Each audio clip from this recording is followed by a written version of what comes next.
دوستان عزیز، مثل هر روز از پی روان کردن تلفن های بچه ها هستیم. بعضی بچه ها از ما اکتون زکست میکنن، خب بعضی باشد عدل نه. ما طریق این سایت با پشت رسی آنلاین پر کرده روان میکنیم. اینا بعضی تلفن های کنو پشتی، بعضی نوشنی خیلی چخو استیکون میمونیم روان میکنیم. از این کردن ها باشد ما کارابکه میسازیم. کارابکه ساخته تلفن ها رو منطقه در این کارابکه جو کرده روان میکنیم. شما اگر گرفتنی باشید با همین رقمایی که میبینید زنگ زنید و تمامی تریتوری فدراسی روسیه دستافک است و مسکو شد طریق کوریر روان میکنیم. مرحمت زنگ زنید با همین رقم ها. این خیلی کارابکه میشه.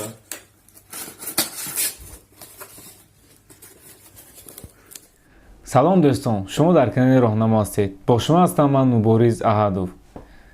وقتی شنیدین خبرهای ضروری و معلومات‌های نو فرا رسید، آیا میدونید صاحب نمره تلفن رو طریق اینترنت معاین کردن ممکن است؟ اینچنین آدم رو از روی رسم و نمره تلفنش حتی نام و فامیلیش رو هم انیق کرده می شود. باوری ندارید؟ یک کلاس گذارید و ما رو همراهی کنید. رفتیم. بسیاری از شما میخواهید که به سرحد قزاقستان رفته بیایید، لیکن نمیدونید که با کی روید. اما مرحمت به این رقم ها زنگ زنید رفته بیایید. بعضی دیگرتون در خانه بارهای زیاد دارید و نمیدونید که چگونه به تاجیکستان روان کنید. با این رقم ها زنگ زنید که به نزدیکی ماشینشون به راه میبرد. حتما زنگ زنید تا دیر نکنید. شد اکنون کامera رو خاموش کنید میشود. خوب، بیایید دوستان از یک واقعه عجیب ویدیو رو آغاز میکنیم. به نزدیکی به یک دوستی من زنگ زدن. طریق یک نمره مسکوسکی با پلوساف 495 آغاز میشد. به او زنگ زدن، نام و فامیلیش رو گفته، یعنی آغاز کردند و گفتند که شما 30,000 روبل از کدام یک کازینو برد کردید. او خرسند شد. به او گفتند که از طریق بانک روان کنیم یا اینکه طریق سبربانک با کارتاتون. اگر طریق بانک روان کنیم با شما لازم است که در کدام یک دکومنت ها امضا گذارید، باید از نوتاریوس کدام یک حجت ها رو گیرید. خلاصه وایمه زیاد کردند و او زود راضی شد با کارت سبربانک. گفتند که نمره کارت سبربانک رو ده. وقتی کارت سبربانکش رو داد، گفتند که ما باید دانیم که در حقیقت کارت تو است. با تو یک اس ام اس روان میکنیم، تو وقتی که داخل میشه یعنی پتوردید میکنیم، با ما پول رو در سوچتون میگذاریم. با او اس ام اس روان کردن. وقتی داخل شد 1800 و چند روبلش 1850 روبل باشد از کارت او سینمات کردن. خوشبختانه که همه قدر پول بود. اگر 30-40 هزار میشد دیگر اون رو هم میگرفتند.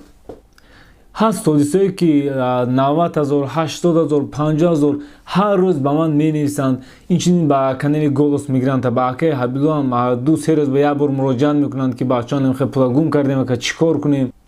این ویدیویی که ما برای شما میگیم این تنها برای لایک نیست، برای که شما یک معلوماتی نو گیرید و به خودتون یک چیز گیرید و از همین چیزها آگاه باشید. این دوستی من پولش رو باید من میگم تو یگان ویدیوی ما رو ندید، ما ویدیو 5-6 ویدیو دارم.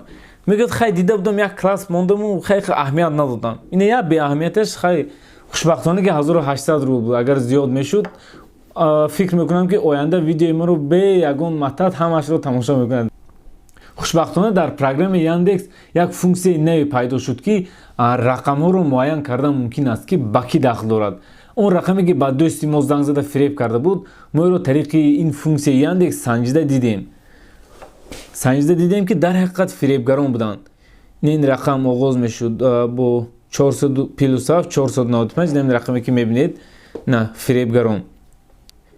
این پروگرام رو میتونید از پلی مارکت اسکچ کنید، یعنی یاندکس. خیلی میبینیم نه یگان رقم دیگر رو حالا میبینیم. بیاید برای درستتر شناس شدن از این فونکسیا یک چند رقم ها رو تفتیش کرده میبینیم که با کی تعلق دارند.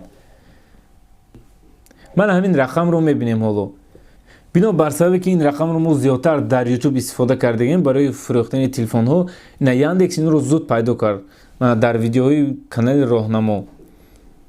خیلی این رقم رو اکثریت میدونن اگر برای خریدن تلفن ها. بیاید باز یگان رقم دیگر رو میبینیم. این رقم رو میبینیم. نه رقم برای گذشتن سرحد قزاقستان، رقم تاکسی ها.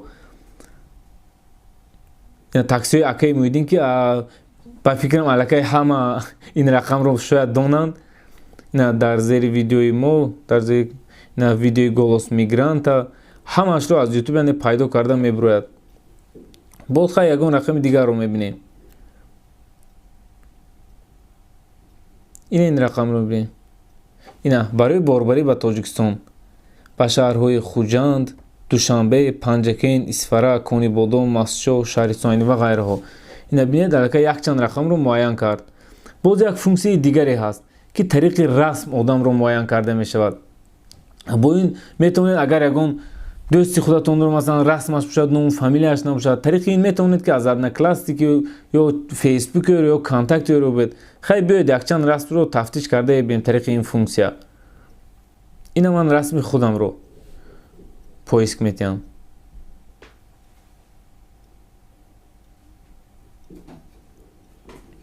خوب چطوری میبینید؟ نه رسم مرالکایوف مبارز عادوف. نه یک چند معلومات دادیم. من حتی کانالم رو یک چند رسمی که من در دیگر جایها داشتم. باز اینچنین بعضا آدمایی به من مانند رو هم در اینجا نشون میدهد.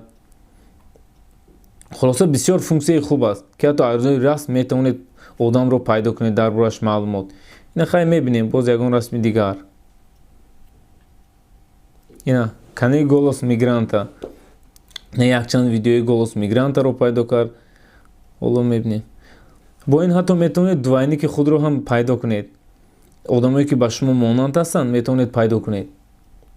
اینا آدمایی که با گولوس میگرانتا مانندند. اینا یک چیزی اساسی رو میگم که دقت کنید. با بسیاری ها زنگ میزنن فامیلی اوچسواشون رو میگیرند. اونها حیران میشن که نون فامیلی رو از کجا یافت. در حقیقت کارگر سبربانک باشد. زود حیران میشن. این دو کار دو یافته نون فامیلی. حالا با شما نشون میدم. نه با پروگرام سبربانک میدارید. فریبگران چخیل مییابند. از پیش خودشون با همین کدام رقمی که زنگ زدن میگیرن مثلا از خودشون. بعضا چنین زنگ‌ها رو شاید مشاهده کرده باشید. زنگ‌ها میآید میبردارید. هیچ کس گپ نمیزند. یک چند سکند خاموش میایستد و تلفن رو خاموش میکند. در این وقت اونها رقم‌ها یعنی بعض دانی جمع میکنند. مثلا یک تاش طریق مثلا سبربانک میدارد. سبربانک طریق نمره تلفن پول روان کرده میشد. این یگان رقم تلفن رو میگیرد. بعد در اون 10 روبل میماند و پریود میکند. در اونجا فامیلی و اوچستوی همه آدم میبرد. گشته نظر میکند. 10 روبل رو نمیگذارد. نظر میکند. الکی میفهمد که همین آدم سبربانک دارد. یک کس دیگر باشد به همین رقم ها زنگ زده اونها رو با نام فامیلیشون گرفته. یعنی خود رو کارگر سبربانک یا اینکه شما یگان چیز برد کردید. اینا در یک روز شاید 100 پاپیت کنند. نه که از همون اگر یک تاش رو برد کنند هم 70,000 یا 90,000 یک کس رو گیرن برای آنها بس. برای این احتیاط باشید. دونستن نام فامیلی شما این معنی اون رو ندارد که آنها یگان آدمانی اساسیان یا کارگر یگان کمیته اون کارگر یگان سبربانک باشند. برای همین حیران نشید. وقتی زنگ زدن نام فامیلیتون رو گرفتن حیران نشید. با حضور نترسیده گپ زنید یا اینکه تلفن رو خاموش کنید. تمام. با آنها هیچ وقت یگان رقم یا اینکه یگان نامه رو ندید. یگان وقت کارگر سبربانک زنگ زده از شما کد سبربانک یا اینکه رقمی کارتتون یگان وقت نمیپرسد. این رو نقض در خاطر گیرید. و همچنین هیچ وقت باور نکنید با اونهایی که با شما زنگ میزنن میگن آیفون ایکس برد کردید، کدام یک گارنیتور برد کردید، تلویزور برد کردید. در این زمانه چنین چیزی به پول یافت نمیشد. تنها چهارمغز به پول در مشقپک یافت میشد که همون هم برای فریب مانده شده است. از این رو احتیاط باشید. هر یک معلوماتی که برای شما میگویم با دقت اهمیت دهید. خوب دوستان عزیز، اگر ویدیوی ما با شما پسند آمده باشد با ما دوست شوید، یعنی در کانال ما ابونه شوید، لایک رو فراموش نکنید، ویدیو رو با دوستان و نزدیکان خود فرستید تا آنها نیز آگاه باشند. خداوند همه شما رو نگهبان باشد، هیچگاه فریب نخورید. خیر.